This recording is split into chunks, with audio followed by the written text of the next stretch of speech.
Hello everyone. तो बहुत time से मैं सोच रही थी कि मैं एक कोलैबोरेट वीडियो करूं अपने चैनल पे। तो फाइनली आज ये पॉसिबल हो पाया है। मेरी सोल सिस्टर अनन्या के साथ मैं आज एक कोलैबोरेशन वीडियो लेके आई हूँ, जिसमें उसने मेरे से कुछ क्वेश्चंस पूछे हैं और उसके आंसर्स मैंने उसको दिए हैं। तो आप भी इन क्वेश्चन आंसर सेगमेंट को एंजॉय कीजिए। Let's get started.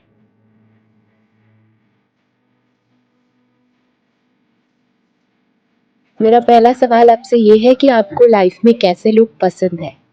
तो मेरे पहले क्वेश्चन का आंसर ये है कि मुझे वो लोग बहुत पसंद हैं जो खुद को बहुत अच्छे से एक्सप्रेस कर पाते हैं एंड जो लोग बहुत इमोशनल होते हैं एंड अपने इमोशन एंड फीलिंग्स को बखूबी बयां कर पाते हैं एंड जो लोग मिलनसार होते हैं वो लोग मुझे बहुत पसंद हैं। बाकी जो सही को सही और गलत को गलत कह पाते हैं, चाहे सामने आपके कोई भी आपका रिश्ता हो, बट अगर वो सामने वाला रिश्तेदार आपका ये कोई भी फैमिली मेंबर अगर कहीं पे गलत है तो उसको गलत कह पाना वाले जिसमें दम होता है, वो लोग मुझे बहुत पसंद आते हैं। एंड जो लोग दूसरे को बहुत अच्छे से सुनते हैं और उनके पॉइंट ऑफ व्यू को समझने की कोशिश करते हैं, वो लोग मुझे बहुत अच्छे लगते हैं।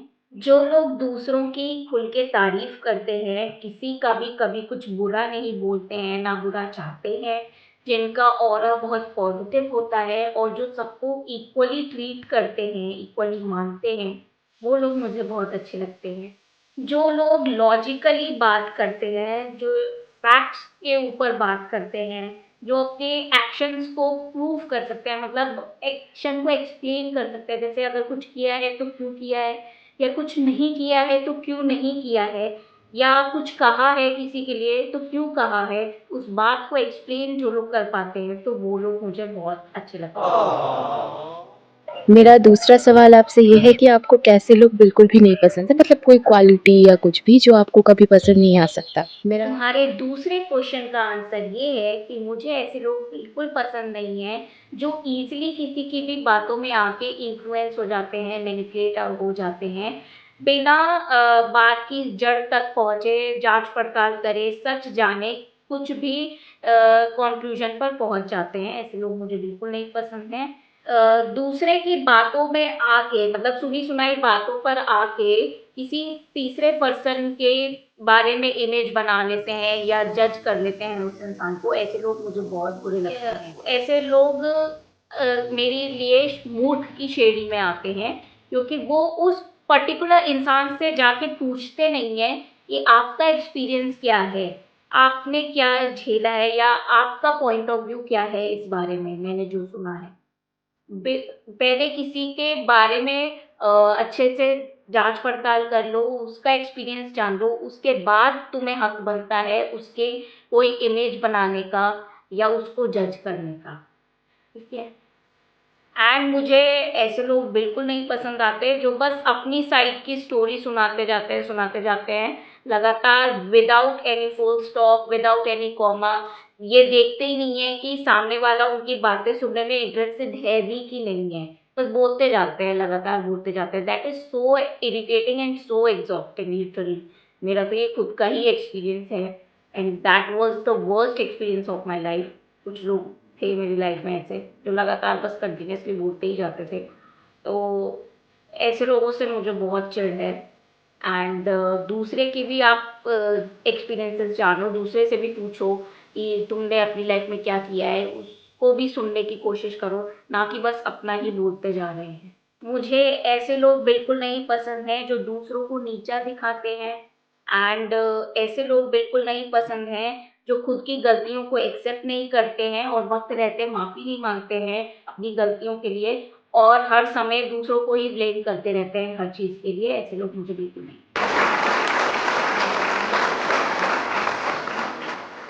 मेरा थर्ड क्वेश्चन ये है कि आपके लाइफ के सबसे बड़े रिग्रेट्स कौन से हैं?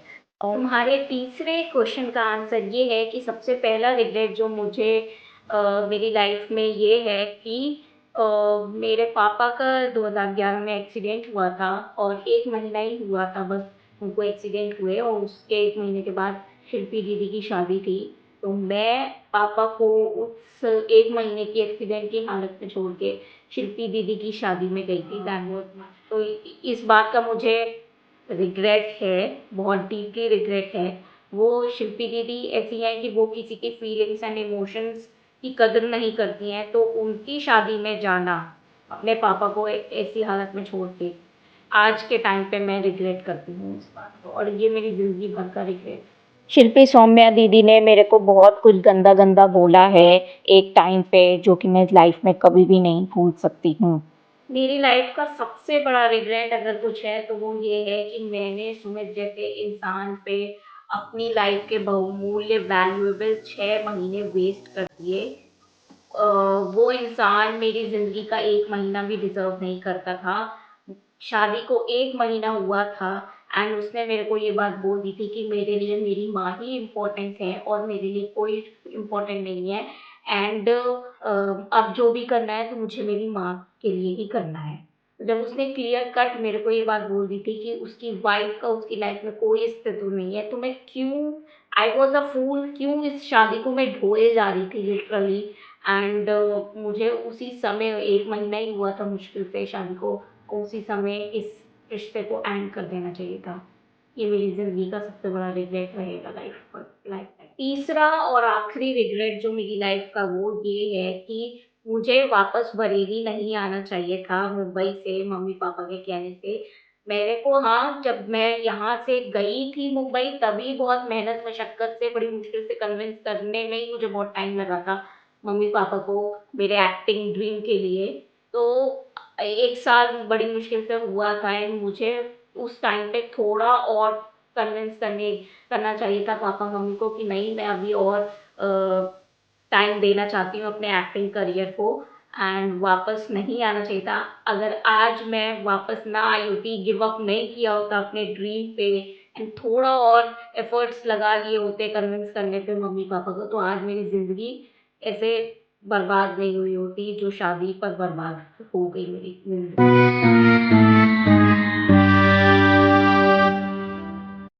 लास्ट सवाल ये है कि आपकी लाइफ में ऐसी कौन-सी बातें हैं जो आप बिल्कुल सहन नहीं कर सकते, बिल्कुल भी आपको टॉलरेट नहीं होता, ऐसी कौन-सी बातें हैं? हाँ, तो तुम्हारे चौथे क्वेश्चन का आंसर ये है कि मुझसे अगर कोई मेरे पर्सनल कैरेक्टर पे कोई भी बात कहता है तो मुझसे वो बर्दाश्त नहीं होता बिल्कुल भी। अगर कोई इंसान मेरे पर्सनल कैरेक्टर पे आएगा जानबूझ के कुछ भी उल्टा-सीधा बोलने की कोशिश करेगा जो मेरे व्यक्तित्व में नहीं है, वो मैं सहन नहीं करूँगी, टॉलरेट नहीं करती एंड उस इंसान को मैं 1 मिनट नहीं लगाती अपनी लाइफ से निकालने में। Literally I am very strict and particular about that. तब मैं सहन नहीं करती। दूसरी चीज़ जो मुझे बिल्कुल बर्दाश्त नहीं होती कि अगर कोई मेरे माँ बाप के खिलाफ कुछ भी उल्टा सीधा अनाप शनाप बकता है तो मैं नहीं सहन कर सकती। अगर कोई ऐसा प्रयास करता भी है तो फ्रॉम दैट पर्टिकुलर मोमेंट मैं उस इंसान से रिश्ते नाते तोड़ लेती हूँ, उस इंसान के घर जाना छोड़ देती हूँ, उस इंसान से बात करना छोड़ देती हूँ। वो इंसान मेरे लिए पूरी तरीके से इनविजिबल हो जाता है।